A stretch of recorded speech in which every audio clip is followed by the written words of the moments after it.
మాట్లాడడానికి అవకాశం ఇచ్చిన మన అశోక్ జిమ్ టీంకి, తర్వాత రాజు జిమ్ టీంకి ధన్యవాదాలు తెలుపుతున్నానండి.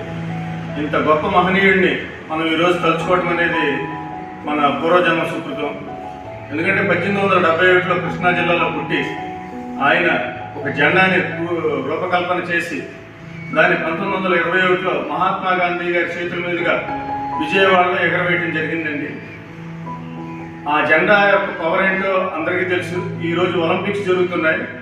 ఒక స్పోర్ట్స్ మ్యాన్ గెలిచి ఒక పథకం గెలిస్తే మన జాతీయ జెండాని భుజం మీద వేసుకుని పరిగెడతారండి ప్రపంచ దేశాలన్నీ చూస్తుంటే. అలాంటి జెండాని రూపొందించిన మన పింగళి వెంకయ్య గారి జయంతి సందర్భంగా కృష్ణా జిల్లాలో పుట్టిన వ్యక్తిగా మనందరికీ చాలా ఆహ్లాదంగా ఉందండి. ప్రతి మనిషి ఏదో ఒకటి చేయడం కోసం పుడతారండి.